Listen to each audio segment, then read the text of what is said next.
In this week's message from the angels, they are trying to help us to become better masters of our own energy. Since this is where we're going to be headed in the new reality, it's going to be all about learning to become truly like master manifestors, about how to work with our own energy in this reality, in the earth reality.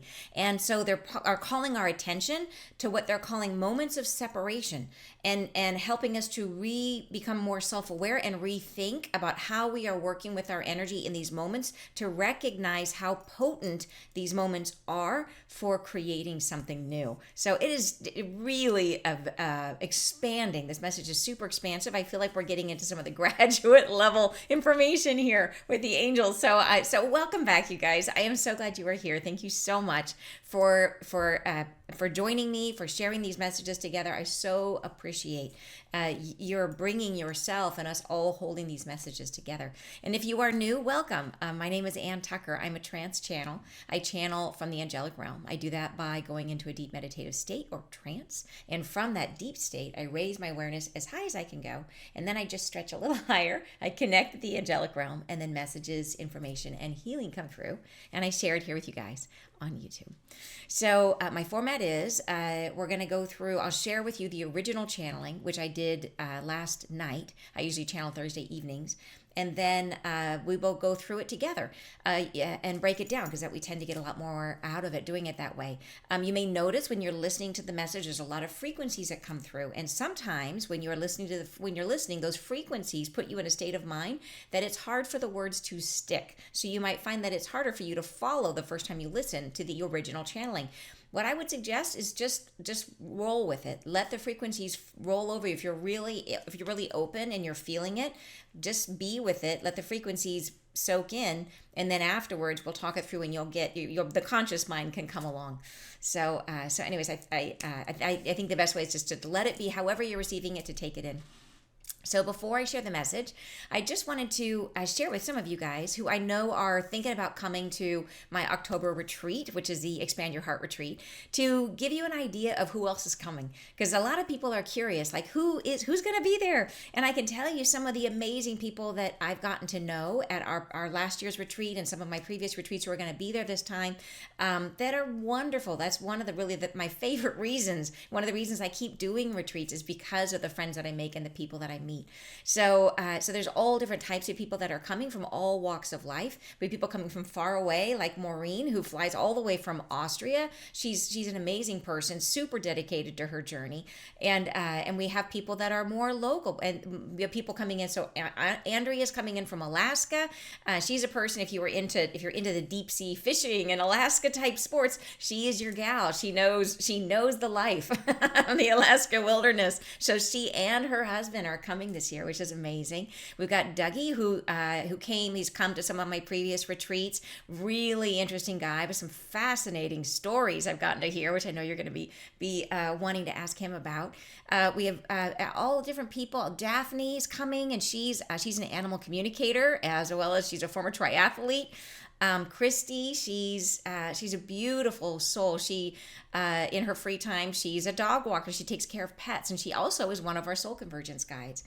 Erin is coming. She's somebody you may relate to. She grew up actually in the Catholic Church and then found her way to the spiritual path and is now trying to figure out how to blend those two worlds. How does she figure that out? We've got twin sisters, Martha and Mary, are coming.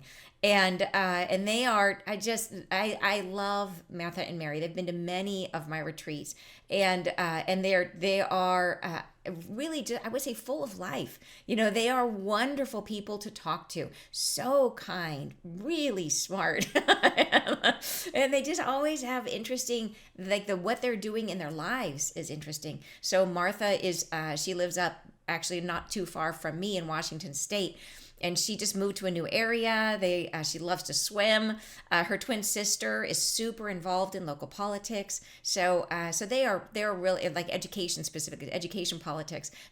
So the point being, it's people from all walks of life, and people who are participating, like that you would meet them on the street. They are not people that are necessarily walking around with chakra shirts and rainbows all over them. Like, these are people that you would meet and know and respect and admire and be curious to know more about. And hey, by the way, these people have a spiritual depth that is very unlike typical. So anyway, so I hope you'll come and join us, because this is just a small example of the kind of people that you will get to know and meet and call as friends. So, all right, let's dive into the message. If you're ready, here is the original channeling. Beginning in 5, 4, 3, 2, 1. Blessings, we are within.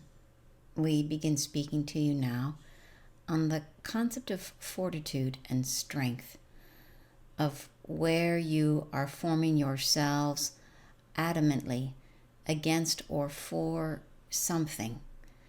In your memory, as memories sharpen, as memories take place, you are gathering yourselves to yourselves, hardening against what is, receiving reciprocally an advancement of fortitude internally, receiving the platitudes of embarrassment or chagrin, that which angers or rises inside you and draws you to yourself in a moment, that which riles your behavior and calls you into questioning what is. In the doubt of separation, where all things change from themselves, away to or from what is, there is an endowment of grace always. The moment of separation contains within it the semblance of fortitude, what rocks you away from the pleasantness of now and the now moment, which takes you from any encumbrance you've gathered and withdraws you from this place. There is at times a sense of separation, the not knowing for how it became or where it came from, at times self-created. But within this envelope of experience, separation comes.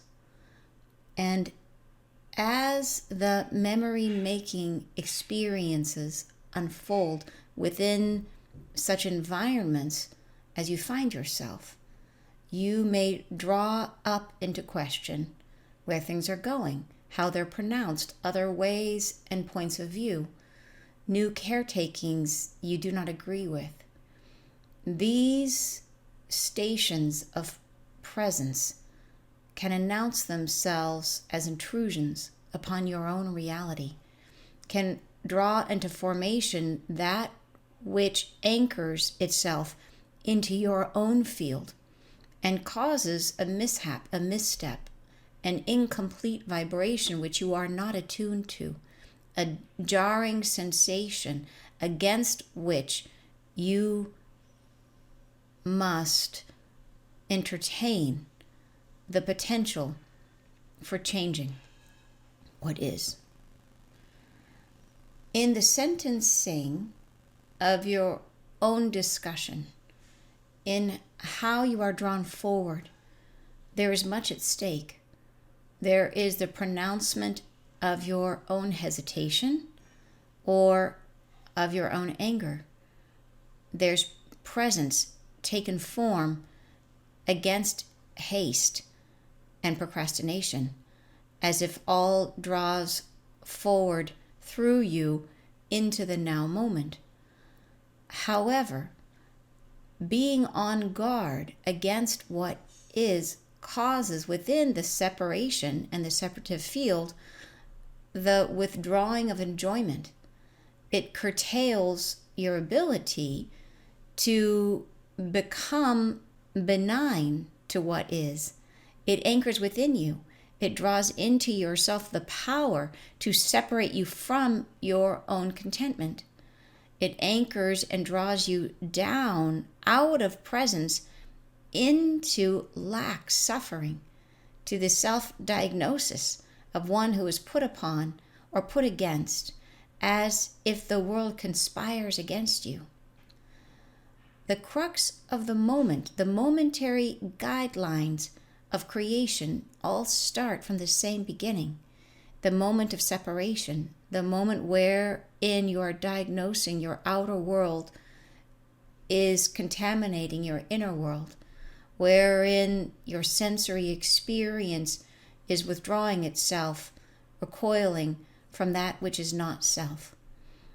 In the momentary appearance, in the diagnosis of this experiencing, where hesitation and halting vibrations cause the consternation of your own field, there are, however, many ways of progression. The instance which we would call before you now is one in which that we have foretold of, that which you are experiencing the next now, the next moment, the future moment of separating, in the inconstance of your own field, as you are accepting that which is not normal, that which entails within it change itself, that you may receive it differently. To stand upon the precipice of new beginnings, understanding the context and the forms and the vibrations of what present themselves, not from consternation, not from anger, disappointment, or loss, but from within the point of separation, to look for, seek out, and find a new direction, pointedly aiming your consciousness into a new field of empowerment. This separative field, the moment of separation, is often curtailed within your own self-diagnosis. The limitation and limiting beliefs of having been consecrated within the current reality. These draw you downward and away from the full potential of these encounters. However, as the reality of this time weakens, and as the new reality unfolds, the moment of separation, the moment of intrusion, opens before you a portal to reality creating. It is fully endowed with the potential of what is not yet. It anchors you, should you lean into it, into new positivity, into new moments of suggestion, wherein new potentials can rise. The formation of these cannot be diagnosed on the interior. They cannot rise from before, from within, from what was. They must be let loose, allowed to be free. They must come from the suggestive nature of what is.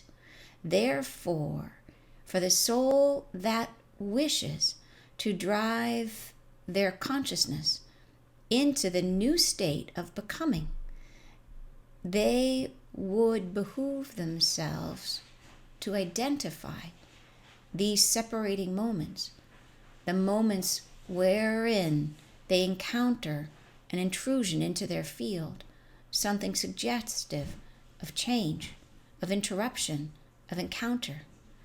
And rather than react from the substance of what has been, to instead recognize the potentiality of change within the moment, and to open themselves with the full weight and anchor of presence into the potential that might rise from I know not what is yet. To diagnose each encounter as an opening in their own field, as if the suggestive nature of interaction yields from within their own person a shifting, changing of frequency that yields another purpose, the purpose of opening a portal to change. Change can be fabricated by one soul alone for the purpose of instigating something new. But change is most often fabricated by the encountering of what is present in front of you, by the intermixing of your reality bending itself to conform to another's, where potentiality rises from conflict, from juxtaposition, from presence encountering presence, and the friction of frequencies that cannot adjust, where opposites do not meet. These create fluctuations in your field of resonance, from within which something new can terminate, adjust, or find anew its new meat. We suggest to the soul, to the self, that as you interpret your day, each moment within which you find yourselves interpreting differently reality and its boundless ability to surprise yourselves, each new person's juxtaposition against which you react, wherein you find yourselves pulled for or against in reactive juxtaposition. See within these the potential to change your reality, noticing that the frequency, the resonance of friction itself opens a portal for opportunity to emerge.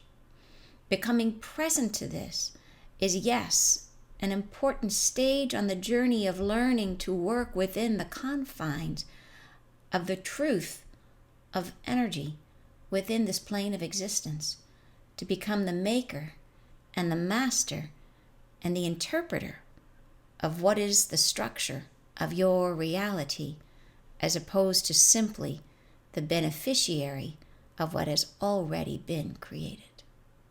We say thank you, blessings, blessings, blessings, and goodbye. So, okay. So like I was saying, this one is like, whoa, it goes deep. It's about like, it's seeing that like we work with energy so unconsciously, like we don't even realize we're working. We are just being human, right? We are thinking thoughts and we're feeling feelings, and we don't think of those things as creative, powerful energy, like that our body is actually a tool to manipulate energy, that we are constantly changing energy and changing our environment just by being, and we don't even realize it. It's that working with energy is something we do without the awareness of doing it. So it's sort of like walking. You walk all the time and you don't sit there and think, okay, now I got to move my foot and I got to lift and I got to balance and I got to do, like, we just walk. You just do it, right? And that's kind of how our body is. We are energy beings manipulating energy in our environment to create our reality. But we are totally, it's like in the same way we don't really pay attention to the way our blood circulates. It just happens, right? It's just happening all the time. So yeah, you're saying so perfectly described. Fabulous. I love it. And Jennifer says, yes, this is a wonderful message. Yeah. Yes. Yeah. So so I think it's really getting to this idea that, okay, we can let this process happen unconsciously, which is what we normally do. But they're saying there's an opportunity of when we become conscious to it, that there's an opportunity in this. And I see this as sort of like the beginning of a conversation. They're probably going to have a lot more of this conversation with us going forward about learning to become conscious creators with our own energy, how to work with the body and work with our field in a much more conscious way, to understand where we are missing opportunities to create a better world for ourselves. And so this opportunity, which I feel like this is really the first message, who knows, maybe this frequently they come to us with messages like a series on a particular topic. This feels like the first one, but they're in this one, they're saying that there are these moments that they call moments of separation or separative moments. And they are moments of separation from, it's like, I would think of this as like a moment where we're kind of startled out of our complacency, where you're like going along, and then you see a guy with a parrot on his shoulder and you're like, whoa, a parrot. And you're like, oh, that was unexpected. I didn't expect to see a parrot. And all of a sudden you're kind of more awake. like you were kind of going along and everything going by habit, and then boom, a parrot. Okay, I did not expect it. And then you kind of are jogging in your brain, like, are parrots safe? Like, is a parrot going to bite me? Are parrots, like, is it going to talk to me? Like, how does it not fly away from his shoulder? Like, you have all these thoughts going in your head, and you're kind of pulling, like, what do I know? Do I know anything about parrots? And it's what the angels are saying is that moment where we are shaken free from our complacency is right now in our current reality. The way that we are coping with those moments, the way we're experiencing those moments of separation from really being in a groove, right? Being in the groove of like just living our lives and doing our thing, and with everything meeting our expectations. When something comes in that's jarring and it bumps us out of it, often, because the world is so polarized right now, those opportunities come in moments of polarity where we see or feel or think something, or or become aware of something in our environment that we disagree with. It might be something that we see somebody on the street that we think is living a lifestyle that we really disapprove of. That maybe you see a person who's super intoxicated in the middle of the day wandering down the street, and it affects you. It's jarring. You get kind of woken up out of your expectations. Or maybe it's out of somebody who has a different political belief, and you hear something and it makes you angry. Or maybe it comes from a family member making a choice that you're like, oh, that's gonna not end well, and it kind of shakes you, and you're like, should I do something? Should I say something? Or in that place, but it puts us into juxtaposition with that thing. And what the angels are saying here is they're saying that's where we typically go. That's where these opportunities frequently find us, is where we something happens and we react to the thing. And that reaction is often a negative reaction. Sometimes it's a really positive reaction where you're like, oh my gosh, hot air balloons. Wow. Like, that's great. That's also a beautiful moment of separation that wakes us up. But often, particularly when there's so much polarization in the world, often these moments are moments of judgment, right? Or moments where we're saying, and they say it in here so beautifully, the moments where we say, that's not who I am. Like, I'm pushing that away from me. I don't want that. And that's the strong reaction, right? I react, I don't want it. And what they're saying is that when we do that, we are missing a huge opportunity as reality creators. That moment, it doesn't matter if it's positive or negative, it doesn't matter what it is that wakes us up out of our complacency, out of our just kind of doldrum, living our day, anything that breaks through, that breaks us out of sleepiness, that brings us into this kind of dynamic state of presence, of separation. They say every one of those has a specific energetic signature, and every single one, they say, is infused with grace. Every single one of those has like divine energy inside of it. And so if we don't use it, then we're just going to experience it as like pushing something away, right? And that's kind of the non-conscious way of experiencing the opportunity. The conscious way of experiencing the opportunity is to notice the energy inside of it. And it's sort of like, it's almost like if somebody gave you one of those old joke gag gifts where it's like a can of peanuts, and you open it up and a snake pops out. and like the old way would be to open the can and get startled by the snake and then be mad because someone scared you. That would be the old way. The new way would be like, oh my gosh, and then like immediately grab the snake and be like, what can I do with this? What can I use this snake for? This little springy thing. You know what I'm talking? Anybody who's like younger than I don't know what age, you might have no idea what I'm talking about, this old gag gift. Because it was like when I was a kid, they had joke shops, and that was where they sell these. So if you have no idea what I'm talking about, just Google it. Snake in a can. But anyways, but the point is that there's something in the can itself, that there's energy there. And so they talk to us here about how to use this energy. That it is the potential to create a new reality, is what it is. And so we can harness that whoosh that comes in when you have this experience. You can harness that and use it in a way for deliberate creation, in much more conscious creation. Yeah, to create change, right? Amazing thought. So let's go ahead and break down the message and talk through in more detail the different paragraphs, because there is good stuff in here. And I really feel like, especially when this is like where it really requires our conscious awareness, I think it really, really helps to spend time with it. So, okay. So first paragraph, blessings, we are within.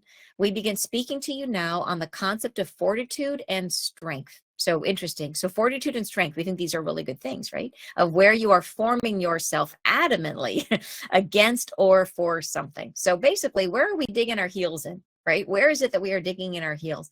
And yes, fortitude and strength.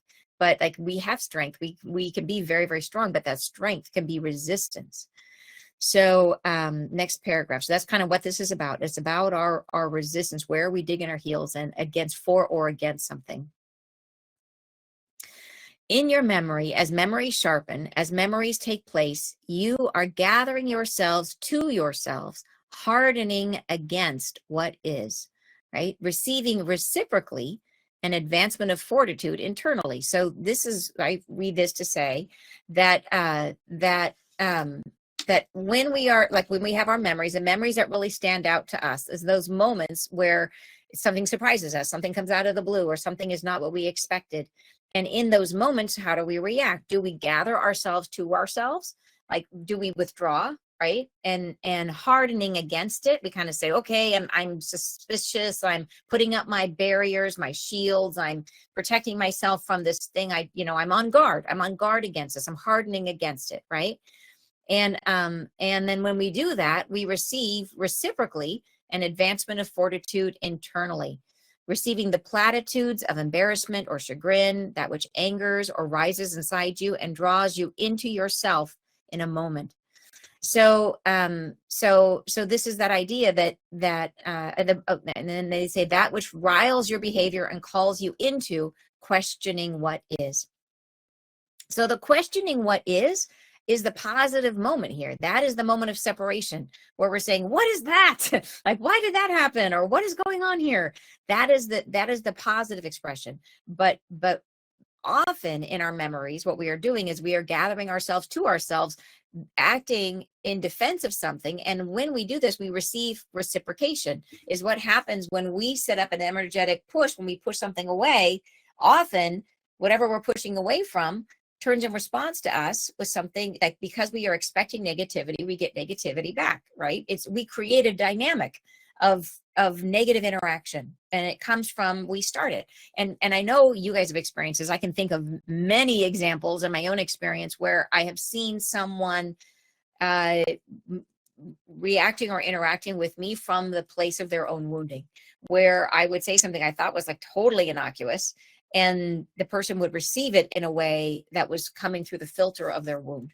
And they would then respond to me in a way that I'm like, whoa, that seemed to be out of the blue. But that moment I have a choice. Am I going to get angry because they were weirdly angry? Or am I going to understand, oh, that was coming from their wounding, right? So, but in many cases, what we have is a situation where the one person responds angrily or responds defensively or whatever it is, and then they trigger a response that reciprocates. So it creates this position where nobody grows. It creates this like that. So, okay. So that is that paragraph. Next paragraph. In the doubt of separation, where all things change from themselves, go from themselves away to or from what is, there is an endowment of grace always. So this is the first concept here, how important to understand that these moments that we think of as like not a big deal, that they're actually, these are special moments that are superpowered, that there is grace, there's divinity, that's potential, that's in there, that's ready to come up if we know how to work with it, right? They say the moment of separation contains within it the semblance of fortitude, what walks you away from the pleasantness of now and the now moment, which takes you from any encumbrance you've gathered and withdraws you from this place. There is at times a sense of separation, that not knowing for how it became or where it came from, at times self-created, but within this envelope of experiencing, separation comes. So they're talking about what is this experience. It's this idea, that jarring, that waking us up, that something we didn't expect coming out. Anytime we're kind of brought into presence in this way, that is a moment of full of divinity. There's a ton of power in those moments, is what they're trying to bring to us, to our awareness here. And then, so it's really that, and it's a moment where you might feel like you're questioning something, questioning questioning what is, and it creates a moment of separation where we're separating from from our expectations, separating from the patterns that we're in. It pulls us up and out. And that is the moment infused with grace. All right, next paragraph. And as the memory making experiences unfold within such environments as you find yourself, you may draw up into question where things are going, how they're pronounced, other ways and points of view, new caretakings you do not agree with, right? So I wrote in my notes here, separation. Okay, so this was the idea. So I made as my note that this would be like, we always talk about that a fish doesn't understand what water is, like the fish is in the water and never sees the water. And these moments are the moments where the fish separates from the water and all of a sudden sees the water, right? And it's that level of awareness comes in of like, oh my gosh, I was totally swimming in the sea and I forgot about the sea. And so this is the moment where we pull back the separation from that, and it gives us perspective infused with the divinity. Like it's almost like all of our creative power comes online in that moment because we have pulled out of the illusion, if that makes sense. So it's really powerful. And that power, where's it coming from? It's coming from us, right? But the key is that we've been pulled out of the illusion for a moment. So, okay, so next paragraph. These stations of presence can announce themselves as intrusions upon your own reality, can draw into formation that which anchors itself into your own field and cause a mishap, a misstep, an incomplete vibration which you are not attuned to, a jarring sensation against which you must entertain the potential for changing what is. So it's really anything that just kind of catches you out of left field, right? That's how I would describe it. A jarring sensation. They describe it energetically, right? An incomplete vibration that you are not attuned to, right? A jarring sensation. And it brings you into this open of like, oh, okay, I have to respond to this in a different way. I can't just keep on going like I've been going. I have to respond to this in some way that I need to figure out how to cope with this situation. Those are the key moments we are looking for to change our response patterns, to learn to respond to them differently as powerful creators. Okay. Next paragraph. In the sentencing of your own discussion, in how you are drawn forward, there is much at stake. So this is a big deal they're telling us. This is really, I think this is like we're starting this new pathway of learning to work with our energy and our body differently, and our field, to learn with our tools, work with our tools differently. So there's much at stake with this. So there's a lot of power here. There is the pronouncement of your own hesitation or of your own anger. There's presence taken form against haste and procrastination, as if all draws forward through you into the now moment. So this is this line here. I see this meaning there's presence taken form against haste, which would be like looking into the future, and against procrastination, which would be looking into the past, right? So there's presence taken form against like where our mind is heading into the future, like worrying about where we're trying to get there fast enough, or worrying about what we didn't do. It's bringing all of that, all those, taking all the distraction and bringing us truly into presence, into the moment, as if all draws forward through you now into the now moment, right? So, okay, next paragraph. However, this is a big one. However, being on guard against what it causes, or being on guard against what is, causes within the separation and the separative field, which is what they're calling this experience, or calling it the separative field or the separative moment when we have this experience. So when we're on guard against it, it causes the withdrawing of enjoyment. So, which is a huge deal, because we're meant to live our lives in joy. Like as creative beings, learning to harness our joy, learning to work with our joy is like a huge part of how we're meant to navigate our life. Like it seems like, oh, that's not a big deal if you're not happy. No, it's huge. It's like a huge deal. Like as we're learning to work with our energy in this graduate level way, it's starting to learn that following our joy is like one of the most important things we can do.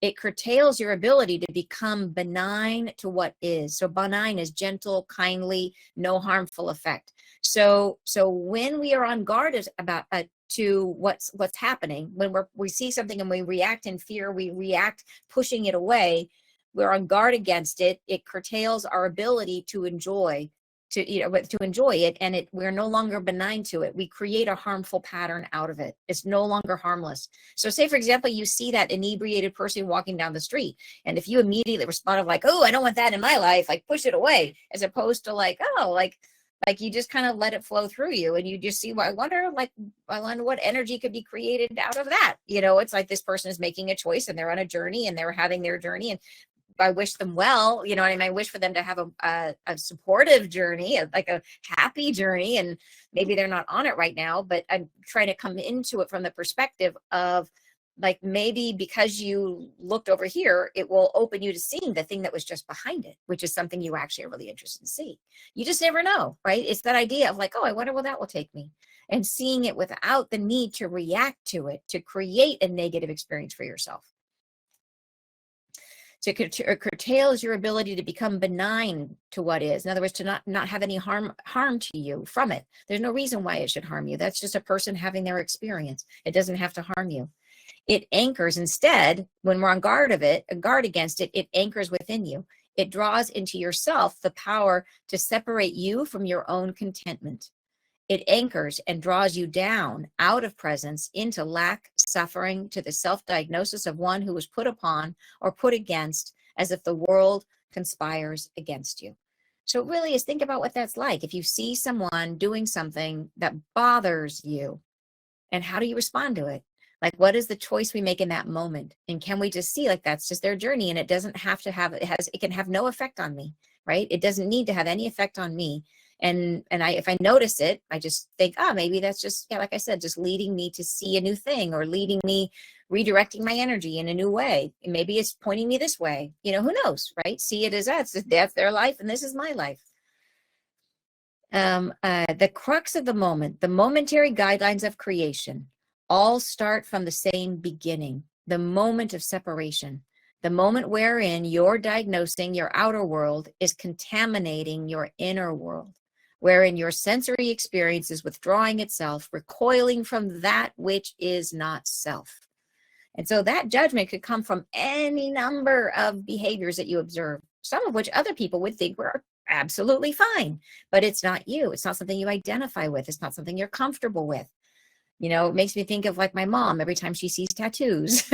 I'm like, she does not like it. And I'm like, I like them. And they look nice on people. It's fine. It's fine with me, but it bothers her. But she's recoiling from that which is not self. And so in that moment, in the moment of separation, we are diagnosing our outer world. The diagnosing, when we form judgment against something, it contaminates the inner world, poisons us against the ability to use that magical energy of change, to see things as, this is something I didn't experience before. This is something I don't expect, something that I'm not necessarily comfortable with or isn't me. And in that, and this really makes me think about something I've been learning with the Mother Creation, about the idea of opposites and how there's this creative power in maintaining these juxtapositions and maintaining things around us that are not us, that generates a friction, a field of creation.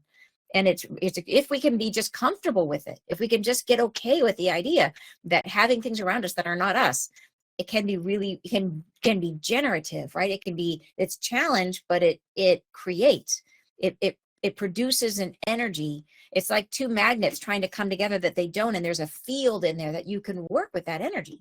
Yeah, it's pretty amazing. Okay. In the momentary periods, in the diagnosis of this experiencing where hesitation and halting vibrations cause the consternation in your own field, there are, however, many ways of progression. In other words, we don't have to respond that way. We can respond in a different way. How are we going to use this moment? Next paragraph. The instance which we would call before you now is one which we have foretold of. So here they're talking about the big flash of light. That which you are experiencing, the next now, the next moment, the future moment of separating. So it's like this idea that it's not even the flash of light. It's yes, it's the flash of light, but it's the new reality, right? It's like, how are we going to respond as the new reality starts to take shape around us? They say, in the inconstance of your own field, as you are accepting that which is not normal, that which entails within it change itself, that you may receive it differently. So when we start to experience, so say, for example, imagine the flash of light comes and the air all of a sudden seems supercharged all around you and you're seeing like rainbow light. We can respond in fear, or we can respond with curiosity and say, this is interesting. What am I going to create with this? How is this going to, what's going to happen next? And so that's the idea. And that then opens that creative power to flow through you to generate something very positive. Next paragraph, to stand upon the precipice of new beginnings, understanding the context and the forms and vibrations of what present themselves, not from consternation, not from anger, disappointment, or loss, but from within the point of separation, to look for, seek out, and find a new direction, pointedly aiming your consciousness into a new field of empowerment. So this is the goal. This is where we're trying to get to. This is the graduate level of working with our own energy field in this, for this first lesson they're giving us, which is this idea to pointedly, like, to see these moments, to become self-aware, recognize when we feel this way, and then look inside of it, right? But from that point of separation, to look for, seek out, and find a new direction. So to see it as this interruption of my expectations is here for a purpose. What is the purpose? What might it be? It's a sign, almost like seeing like triple numbers, 444. You know, what is it telling me? What is this? What is the sign? What is it directing me to? Pointedly aiming your consciousness into a new field of empowerment. And we might not know in that moment what it is, but it's that idea of opening yourself up to the potential for something to be different. This separative field, the moment of separation, is often curtailed within your own self-diagnosis. So curtailed is like shut down or limited, right? Cut short. So the limitation and limiting beliefs of having been consecrated within the current reality, these draw you downward and away from the full potential of these encounters. So typically they're saying we don't usually get to benefit fully from these experiences because of the fact that we are seeing them through our limiting beliefs and everything like that. However, as the reality of this time weakens and as the new reality unfolds, the moment of separation, the moment of intrusion, opens before you a portal to reality creating. It is fully endowed with the potential of what is not yet. It anchors you, should you lean into it, into a new positivity, into new moments of suggestion where new potentials can rise. So, and this is, I think the cool thing about this is they're saying, yeah, okay, this has been the case, but more so as we're starting to get closer and closer, as the energy on the planet is, the frequency is going up, up, up, up, up, in which it is, as we're getting more and more light hitting the planet, it is becoming increasingly possible for us to harness those moments and use them in powerful ways, energetically for creation. The formation of these cannot be diagnosed on the interior. But in other words, we can't figure them out. We can't design them on purpose. We can't create them artificially. They cannot rise from before, from within, from what was. They must be let loose, allowed to be free. They must come from the suggestive nature of what is. So these moments have a specific signature, which is that they're not generated by, we can't go, I'm going to surprise myself now. It doesn't work, right? It has to be generated from what is, from the suggestive nature of what is. They have to surprise you. Okay, so this next paragraph, I highlighted the whole paragraph. Like, this paragraph really sums it up beautifully. They say, therefore, for the soul that wishes to drive their consciousness into the new state of becoming, they would behoove themselves, which is like you would do well, to identify the separating moments. So become self-aware, like be awake enough to notice, to see, right, when we have those jarring moments, the moments wherein they encounter an intrusion into their field, something suggestive of change, of interruption, of encounter. And rather than react from the substance of what has been, to instead recognize the potentiality of change within the moment, and to open themselves with the full weight and anchor of presence into the potential that might rise from I know not what is yet. So, and I love this as you guys we were just talking about, and it was your story. I can scroll back here to find your beautiful story about your business. Let me go back up and find it now, and I've lost it. Where did you go? Here, Beverly had this experience we were just talking about where she had lost a bunch of employees all at once and could have come into that with the experience of reacting against it and being angry. Instead, she just, as it happened, she just like, okay, I guess this is what's going to happen next. Where is this going to take it? And from that openness, from her willingness to see this as a moment of potential, of change, of something new bubbling up inside of it, from that emptiness, from that openness came this new person stepping forward and offering to help in a new way and to solve problems in a new way. And that person expanded and it helped everyone. So it created something much better from that willingness to be open. So I think it's something that we can really embrace in our everyday, is to see when and try. That's number one, to try to identify it, like notice in ourselves whenever these fields happen, whenever we get that moment of like, I didn't expect that. Or it could be a small one, like I said, like where you see a person out in the world that kind of throws you off your game. Or it could be a big one where it's like, oh, I thought I was going to get this promotion and then I didn't. Or I thought I was going to, you know what I mean? This person showed up at work and I didn't expect them to be there, whatever it is. It could be, you know, and then you have to work with it over time. So how do we react? Do we see this as like, oh, okay, that's not what I expected. That must mean there's in that surprise, there is the potential to generate something better, bigger, different, cooler from you, from your, you know, so really becoming conscious of them in the moment of creating your reality. So it's time to double down on whatever tools you use to create your reality. If you use affirmations, if you use vision boards, if you're like, what is it that you do to try to generate? It's like in those moments, like double down and be like, okay, but like leaving space. They've said we can't generate it on purpose. Leave space for something you do not expect, something that you can understand. It's really about focusing on how you want to feel. I want to feel free. I want to feel open. I want to feel supported. Here's an opportunity where that might come to me, right? As opposed to, I want to generate this job. Like it has to be, no, I want to feel free. I want to feel like my capabilities are being valued. I want to feel focused on how you want to feel. That leaves the greatest freedom for whatever new thing that you want to generate. Okay, to diagnose each encounter as an opening in their own field, right? So that's why does it happen? Why did you just see that thing? It's an opening in your own field, as if the suggestive nature of interaction yields from within their own person a shifting, changing, a frequency that yields another purpose, the purpose of opening a portal to change. Isn't that a fascinating way of thinking about that? That it really is about opening your field, right? It comes from, why is it that we have these experiences that throw us off our game? It is because you have reached a moment, a culminating moment where there is an opening in your field, and the purpose of seeing this thing or experiencing this thing is to open a portal to change for you. That is such a cool reframing, you know, to just have that as like it just helps you to it totally changes the valence on these types of moments. I love it. All right, change can be fabricated by one soul alone for the purpose of instigating something new, but change is most often fabricated by the encountering of what is present in front of you, by the intermixing of your reality, bending itself to conform to another's.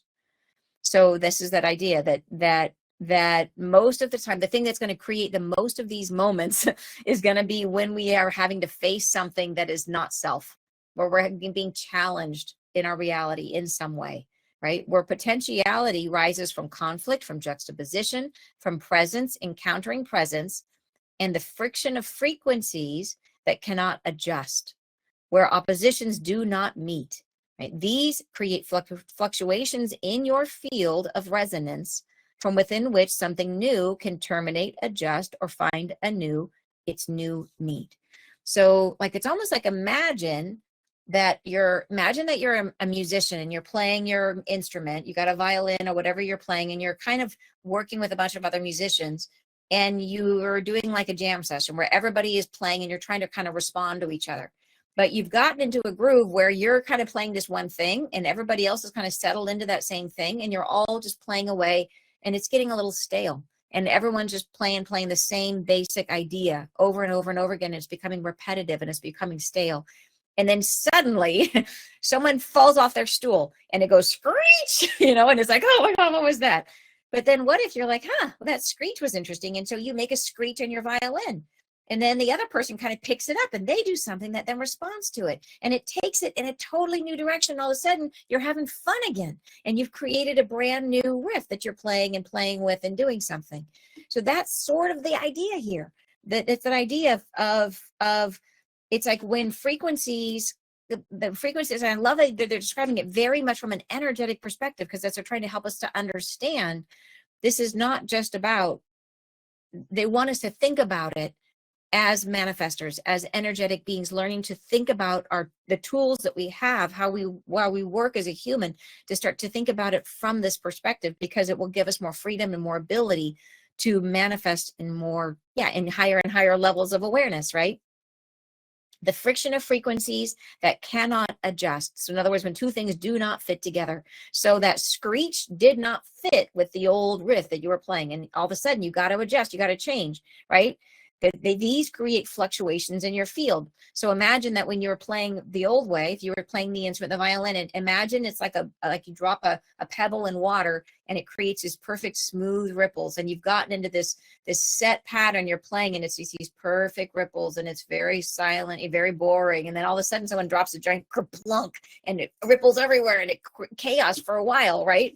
That's the idea. And so it creates these fluctuations in your field of resonance from within which something new can either terminate, adjust, or find new its meat. So these are our choices. When these happen, we can terminate it by shutting it down, saying, nope, I'm going back to the way things were. Or we can adjust. We can take what we were doing and make a small change, or we can totally go down a new path, right? That's the choice. So it's pretty cool. And to find its new meat is like the old way of defining meat, MEET, is being suitable or fit for purpose. So it will be like, how do I use this is the idea. I had this crazy screech come into the music. How do we use it? How is it fit for purpose? What can we create with that? And go down a brand new path. Next paragraph. We suggest to the soul, to the self, that as you interpret your day, each moment within which you find yourselves interpreting differently reality and its boundless ability to surprise yourselves, each new person's juxtaposition against which you react, wherein you find yourselves pulled for or against in reactive juxtapositions, see within these the potential to change your reality. Noticing that the frequency, the resonance of friction itself, opens a portal of opportunity for opportunity to emerge. So just hold that for a moment. The resonance of friction itself opens a portal for opportunity to emerge. So that is like what to do if things aren't working. You always hear that is like the worst things you can do if things aren't working is the same old thing. Like if you want to create change in your life, the best thing you can do is change something, change anything, move one thing. And I've actually given that back when I was a leadership coach. I actually used that as one of the ways I would try to help people, is that people were really, really stuck and they couldn't figure out, they had a problem. I was working with a leader that had a problem that just seemed overwhelming. They were just like, no one's been able to solve this problem, and it's been given to me, and this is a career-ending event, and how will I do this? And I would say, don't think about the big thing. Don't think about the huge problem. Start with one thing. What is the low-hanging fruit? What is, even in, like, imagine if you're totally overwhelmed in your house and you don't know what to do. What if you just picked up one object and moved it somewhere else? And all of a sudden that's change. And then what if you, and just like pick up one thing, do one thing. If you're trying to clean your room, you don't think about the whole thing. You start with one object, move one thing, and then see how that ripples and creates change, and just keep doing it. And and then over time you find all of a sudden, like, the landscape looks different. It opens up new potentials, things maybe you didn't see before. Yeah. Friction itself opens up the portal for opportunity. So I think it's really, really interesting. This final one, I thought this final paragraph, and I love this, is I put an exclamation mark next to this one. Becoming present to this is, yes, an important stage on the journey of learning to work within the confines of the truth of energy, within this plane of existence, to become the maker and the master and the interpreter of what is the structure of your reality, as opposed to simply the beneficiary of what has already been created. We say thank you, blessings, blessings, blessings, and goodbye. So it's really that. Like, they are really, at this point, they're starting to give us the tutorials. This is a tutorial on how to work with our energy. Like, I think about, like, if you guys have ever heard about like the certain, like, masters of, like, Eastern, I don't know, I probably should know all these terms before I start talking about it. I don't.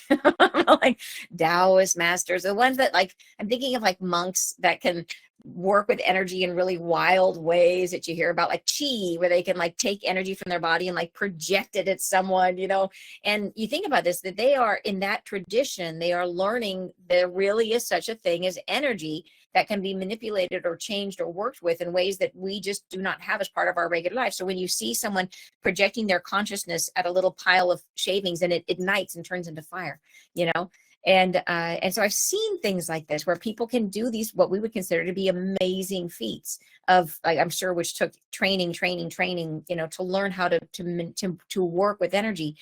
This is a lesson like that, but it's meant to be not about like making a fire. It's about like, how do we learn to use the body as it was intended, really, as it was intended, and to become the masters of reality creation, as opposed to just kind of gliding along through it and not really being aware of what we're doing. I think incredible, totally incredible, you guys.